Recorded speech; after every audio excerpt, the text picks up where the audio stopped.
Hello friends, welcome to smart way to earn. आज मैं आप लोगों को कुछ टिप्स, कुछ प्रेडिक्शंस, मेरा व्यू जो है वो बताने वाला हूँ, क्योंकि ट्रेडिंग अभी काफ़ी मुश्किल हो चुका है कोविड-19 की वजह से। और इस वक्त आपको पता है लोग घर बैठे हैं, तो different type of mind game चलता रहता है। तो based on all those things मैं आपको कुछ सलाह देना चाहूँगा। आप प्लीज़ थोड़ा गौर कीजिए मेरे बातों को, ये आपके लिए बहुत ही फ़ायदेमंद यूज़फुल होगा। देखिए, अभी लॉकडाउन चल रहा है और आप लोगों को पता है कि ये लॉकडाउन कितने दिन तक चलेगा किसी को नहीं पता, क्योंकि ये 6 मंथ्स, 8 9 मंथ्स और जो भी है 12 मंथ्स, कोई कोई बोल रहा है 2 साल तक भी चल सकता है। तो अभी ये जो ट्रेडिंग है ये तो ऑब्वियसली बेस्ड ऑन बिजनेस है। तो बिजनेस ही अगर नहीं चला तो ये ट्रेडिंग कैसे चलेगा? तो इसीलिए आप लोगों को बहुत बारीकी से खेलना होगा, थोड़ा सोच समझ कर खेलना होगा। अभी मेरा जो टिप्स है मैं आपको धीरे धीरे बताते जाऊंगा, लेकिन थोड़ा ध्यान से सुनिएगा, क्योंकि सपोज़ कि अभी मार्केट डाउन चल रहा है, तो आप लोगों को लगेगा, बहुत लोगों को ऐसा लगता है कि पुट्स खरीद लेते हैं तो ये मुझे प्रॉफिट हो जाएगा। लेकिन उसके बाद क्या होता है कि पुट्स का वैल्यू इतना ज़्यादा होता है, आप थोड़ा कन्फ्यूज हो जाता है, कोई कोई खरीद लेता है और ऐसे ही पुट्स का वैल्यू बहुत बढ़ जाता है। लेकिन उसी वक्त मार्केट पॉजिटिव में चला जाता है तो पुट्स पूरा डाउन हो जाता है। और उल्टा भी होता है, पुट्स का बहुत ज़्यादा वैल्यू देख के बहुत लोग थोड़ा सोचते हैं कि नहीं, अभी मार्केट ग्रीन हो जाएगा, तो इसीलिए सस्ते वाला कॉल खरीद लेते हैं, उसमें भी नुकसान होता है। तो ऑप्शंस काफ़ी मुश्किल हो चुका है, ऑप्शंस पहले जैसा नहीं है। अभी आप वी आई एक्स जो है वो आप चेक करेंगे, वॉलेटिलिटी जो इंडेक्स है, वॉलेटिलिटी इंडेक्स आप चेक करेंगे तो वो नॉर्मली अबव 40 रहता है। जैसा मैंने अब मेरे पहले वाले वीडियो में भी कहा था कि मोर देन 15, मोर देन 16 होता है तो वी आई एक्स तो स्टेडी मार्केट है, मतलब मार्केट जिस तरफ आपको दिख रहा है उसी तरफ जाएगा। बट फिर भी अभी 40 दिख रहा है, फिर भी मतलब हम श्योर नहीं है कि अभी जो देख रहे हैं वही फाइनल है कि नहीं। बहुत ही मुश्किल वाला सिचुएशन है। तो थोड़ा सोच समझ कर खेलना होगा। मेरा कुछ प्रिडिक्शंस, कुछ टिप्स जो मैं आगे बताने वाला हूँ, थोड़ा ध्यान से सुनिए। प्रिडिक्शन में मैंने लिखा है कि कोविड-19 will be there till the end of 2020। अभी 2020 एंड तक तो ऑब्वियसली रहेगा, उसके आगे भी जा सकता है। और बिजनेस का कितना नुकसान ऑलरेडी हो चुका है, कितना होगा वो आप सोच ही सकते हैं। अभी ऐसे सिनारियो में अभी लॉकडाउन हट भी जाता है, सब कुछ नॉर्मल भी हो जाता है, तो कंपनी का जो नुकसान है वो भरपाई करने में बहुत टाइम लग जाएगा। अगले कोई भी क्वार्टर का रिजल्ट, कोई भी मैन्युफैक्चरिंग इंडस्ट्री का क्वार्टरली रिजल्ट जो है, आप देखेंगे लॉस ही दिखेगा, लॉस ही दिखेगा। ऐसा ही देखता ही जाएगा तो वो मार्केट नीचे ही जाएगा। मार्केट अप होने का संभावना बहुत ही कम है, अगर गवर्नमेंट की तरफ से बहुत ज़्यादा इन्वेस्टमेंट ना हो तो। लेकिन गवर्नमेंट कितना इन्वेस्ट कर सकता है? वो तो सिर्फ पब्लिक सेक्टर में इन्वेस्ट करेगा, पब्लिक सेक्टर अप हो जाएगा। लेकिन प्राइवेट सेक्टर पे कोई इन्वेस्ट नहीं करेगा। तो और प्राइवेट सेक्टर पे अगर बाहर से इन्वेस्ट आएगा तो वहाँ पे कन्फ्यूज़न हो जाएगा लोगों को लिए, कि बाहर से जब इन्वेस्टमेंट आता है तो वो सही होता है कि गलत होता है, वो समझने में ही सालों लग जाता है। तो बहुत ही डिफिकल्ट सिनारियो है कि आप इन्वेस्ट करें तो कैसे करें। मेरा सेकंड पॉइंट देखिए, Nifty can go down till 5600। ये मेरा मानना है कि ऐसे तक जाएगा, क्योंकि ये जो कोविड-19 वाला सिचुएशन है, कभी कभी मार्केट अप दिखेगा, फिर डाउन जाएगा, फिर अप दिखेगा थोड़ा, फिर बहुत डाउन जाएगा। ऐसे करके अल्टीमेटली डाउन ही जाने वाला है, क्योंकि हमारे लिए लॉन्ग टर्म व्यू जब तक क्लियर नहीं होता है तब तक कोई जो इन्वेस्ट करते रहते हैं, नॉर्मली उसी पे तो डिपेंड करता है। इन्वेस्टमेंट जो करते हैं वो इन्वेस्ट से पीछे आ जाएंगे, क्योंकि अभी आज के ज़माने में कोई लॉन्ग टर्म व्यू नहीं दे सकता, कोई भी नहीं। कोई भी कह नहीं सकता कि after 2 years everything will be normal. नहीं, आफ्टर 2 इयर्स, आफ्टर 3 इयर्स कोई भी कुछ भी गारंटी से लिख के नहीं दे सकता। तो निफ्टी नीचे ही जाएगा, आप ये ध्यान में रखिए। और कोई भी बड़ा इन्वेस्टमेंट करने से पहले सोचना पड़ेगा आपको। Manufacturing company will go down further. Manufacturing company का तो लॉस तो हो ही चुका है, आगे और भी होगा। और ये भरपाई कितने दिन तक वो कर पाएगा, पता नहीं। और फोर्थ पॉइंट में देखिए basic need will be in peak.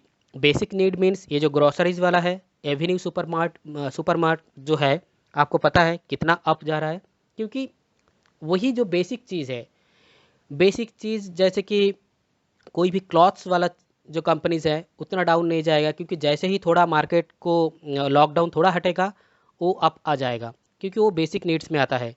Foods obviously basic needs में आता है।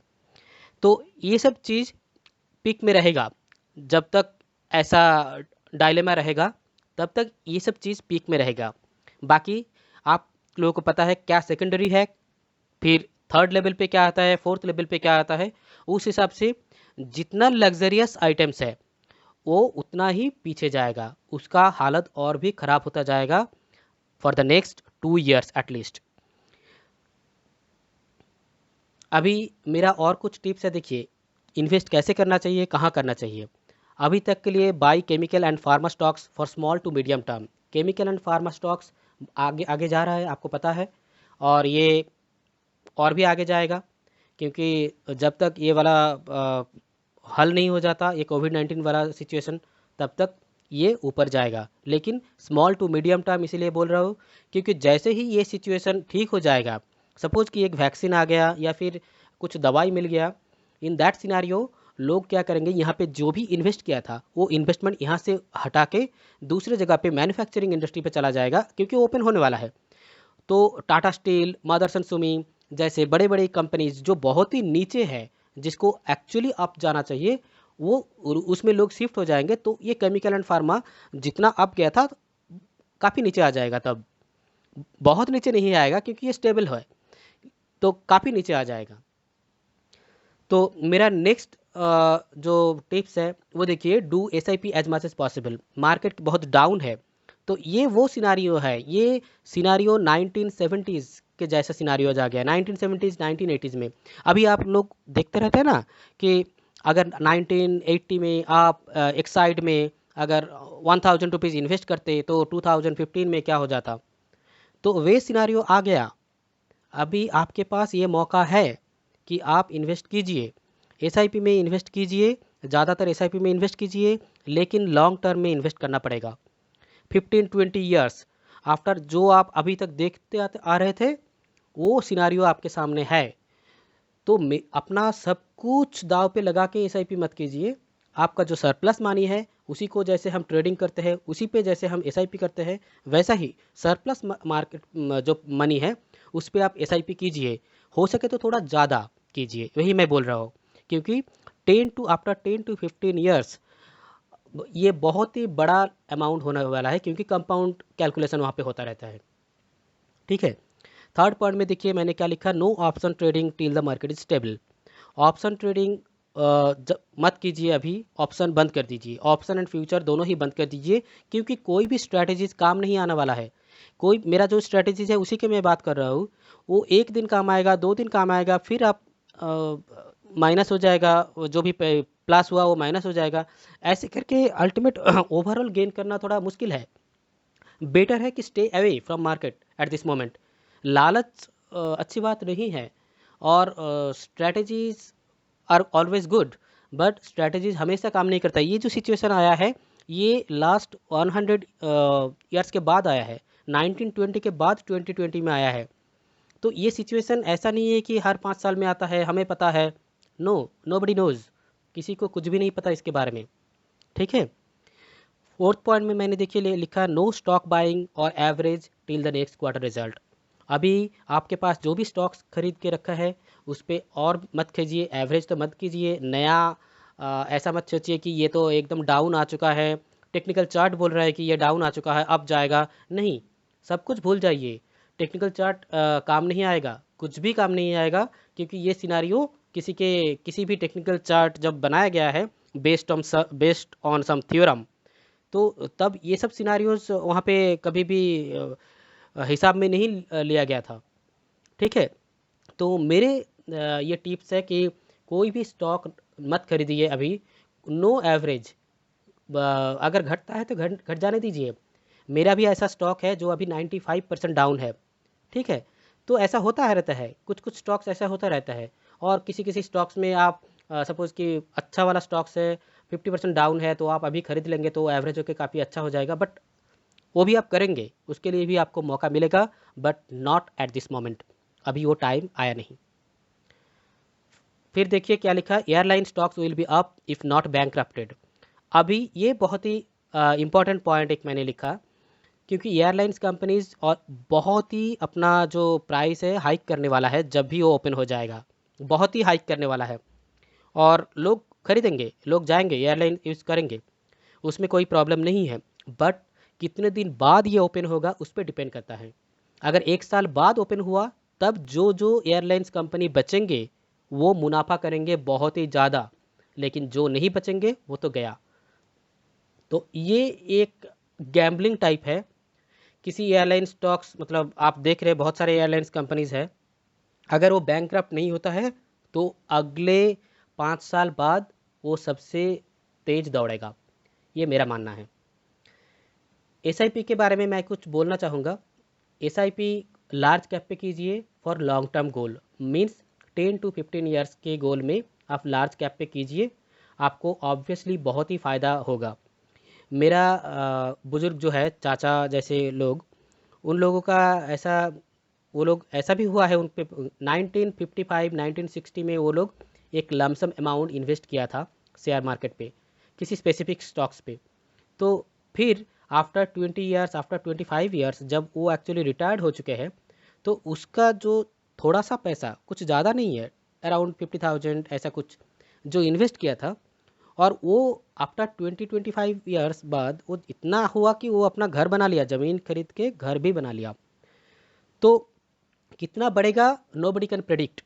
तो एसआईपी कीजिए, लार्ज कैप पे कीजिए, क्योंकि वो एक भरोसेमंद जगह है जहाँ पे गवर्नमेंट का फोकस रहता है, तो government will always try to save them actually.